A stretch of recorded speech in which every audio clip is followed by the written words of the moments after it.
grew up with Ella and Duke playing in my house. My dad's buddy was Nat King Cole. He was playing. Sarah, Nancy Wilson, Oscar Brown Jr. was in the neighborhood. I grew up with his kids. I mean, these were the sounds of the house. I was really into it, and I loved it, and I majored in music in college. But as far as finding direction, I remember Steve came from home with a small suitcase. And he opened the suitcase, Chico Freeman and I were sitting there, and out comes Eric Dolphy and Cecil Taylor, a whole different ilk of music. I was going to the concerts, I liked the community. Steve became involved. And I thought to myself, well, this is a direction. What I like about it is they're looking at creating their own music. As Henry Threadgill said, love that music. They all studied it, but it's been done already. What are we going to do? Yeah, that'll tend to be a little bit faster, but that's.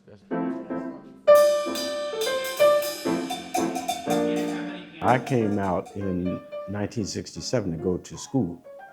So I didn't know anybody in Chicago. I didn't know anything about Chicago. The AACM started because in Chicago, the club owners were looking for you to play more bebop style. So like Charlie Parker, Dizzy Gillespie things.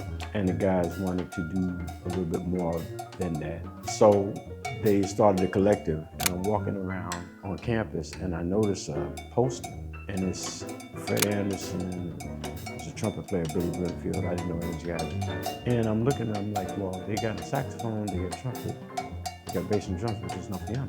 So I would go back and tell the guys, because we had a student band that we put together, myself and Chico Freeman, a couple of other students. And I said, there's a guy that's playing like on that Coleman type stuff with no piano. And I'm gonna go check him out. Let's go check him out. And so sure enough, they were playing very progressive stuff. So I'm like, this is exactly what I'm looking for, In the process, also were creating their own environment for presenting music. I got involved with that, and because of that, learned a lot about producing, advertising, and that ended up transferring over to another skill set that I use in my future. But at the time, it was just a part of what we were doing. If so-and-so was playing, the rest of us were managing and making sure everything went well. Somebody else was playing, we did that. And then we started doing big festivals, involving and bringing people from overseas, and I was very much involved in that aspect. So in addition to music, you were learning independence. The musicians in the AACM, they were all kind of forward-looking, and but there was no one style. And guys would come in, and there was a period of time where if you wanted to present something, you would get up and show it on the blackboard, or draw a picture or whatever. And then we would also have just actual classes where there was a topic, and this is what we're going to talk about, or this is what we're going to read about. So it was organized, but it was very diverse. So there were compositional techniques that we'd be talking about. So maybe somebody is talking about Schoenberg, or somebody else is talking about Debussy. So you got a chance to experiment, because also there would be the membership could play the composition. So if you brought in a piece, let's say, okay, let's get the big band and see how it sounds. Drums are a funny instrument. I don't want to start on the cymbals, which you're singing again, because sometimes it just drowns you out or takes away from you, first instrument. So what I played on the recording was bip, bip, bip, bip, bip, bop, bop, bop, bop, and I played that rhythm on the bottom. Mm-hmm. And then I'll change it maybe when you get to letter B, bring it out. Right. Mm-hmm. So then I'll come back to the cymbals, maybe with you. All of us try to be the voice. That's really all of them on any instrument we play. We want to be the voice. Well, that's because you're knowledgeable among men. I've been ignorant too, I can't play what you play. I can't sing what you playing like that. I ain't gonna tell you who told you that.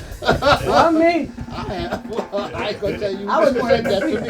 Oh, really? Yeah. I was one of the people who, when I met you, I was in awe. Because I've been listening to you all these years. And as the darkness draws near, the midnight somber I fear will come alive, so enchanting, so warm. teaching, Steve taught for about 10 years in Chicago. We knew we were going to move to Jersey. He was from there, and it put you in proximity to New York. When we moved there, I kind of said, well, let me pull out my degree and see if I can get a job in Jersey. And I started teaching, and I was working in the school district where he grew up, actually. And the year the New Jersey Performing Arts Center opened, Steve was commissioned, Ade was commissioned to write an original piece in tribute to Dr. Martin Luther King for opening season. Someone said, can somebody come down here and talk tech with us? How things are going to be. And Steve was managing rehearsals and all of this. So he said, babe, can you go down there? And why do I know about this stuff? Because of the production we had started doing and the work we did. Even when they had me work with the Museum of Contemporary Art one year, who was going to do a festival of AACM artists. They said, Iqua, you work with the museum. And so I went down and did the same thing, that skill set, how we're going to advertise, what we're going to set up, so on and so forth.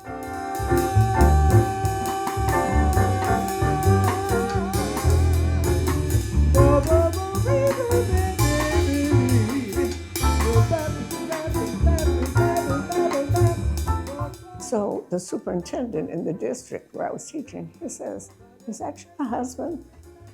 Doing this original opening, this big hoop-de-doo, and down at NJPAC, I said, yes. He says, I would like to schedule a meeting with you. So we met in his office where he learned about all the other things we were involved in aside from teaching. And he pulled me from the classroom because he had a vision of developing 2 or 3 performing arts schools. And the first one had no particular, we didn't rename it, but it was a school of music, and he pulled me into that. But then they took the grammar school that Whitney Houston attended, and they developed that into an art school as well, and named it for Whitney. Well, by now, he's got me as kind of the glue between the schools and the principals, and then we asked Cicely Tyson if we could name the middle high school after her. And she said, only if I can be involved. So we did that, but now, we're working on new curriculum, which of course was part of what I knew as an arts educator. And then we got a grant to build a K-12 campus with a performing arts center. But what he found out was I knew something about advertising, about getting out to the community, that I knew something about putting together a production. And then of course we amassed a team of incredible teachers, all of whom brought different skill sets. But it really started in an unassuming way, working with colleagues to present original music in Chicago in that AACM context.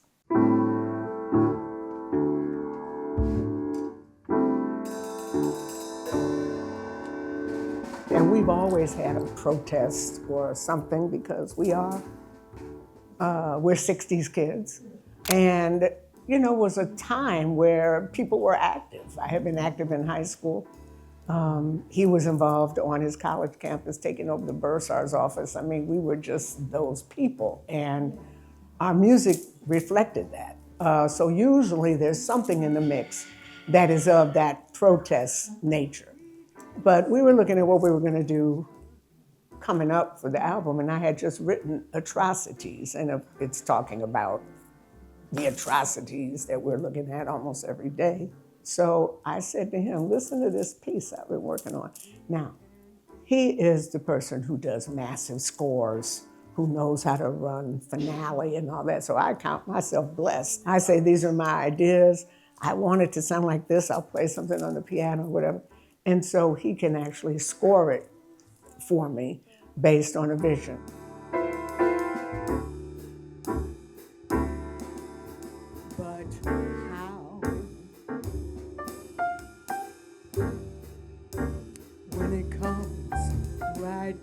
Again.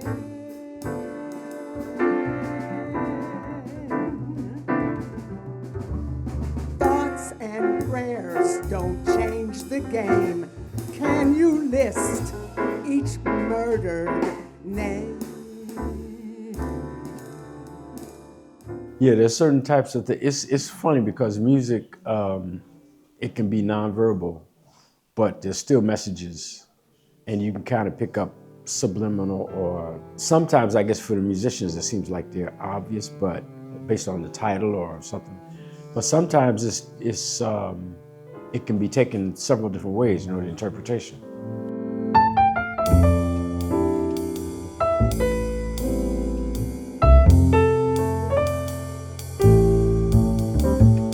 Oh, Glow is one of the early tunes that I wrote. It's actually written, I think, in the late 60s. And we played it in our band, we played it different places. And then I wound up with Andrew Surreal's quintet. And the guys liked the tune, so we played it in that band. And then actually Hannibal recorded it. But then some time went by and we started looking, well, what else can we play? Because we haven't recorded it ourselves. So we decided we'd put it on, and so we put on a couple of other older tunes and some newer tunes. So it's a mix, but I think the title kind of is supposed to convey the idea of a warm feeling, that feeling of accomplishment or happiness, something of that nature. Well, Glow is a piece that Steve wrote as an instrumental and encouraged me to put some lyric to it. The photo on the album is something our son shot one night as we were all in New York. And Steve and I were walking away and he was shooting and whatever. And that photo came out so beautiful, and it's just kind of glowing with the lights and everything of the city. And so that's when we said, well, we're gonna put Glow on the album.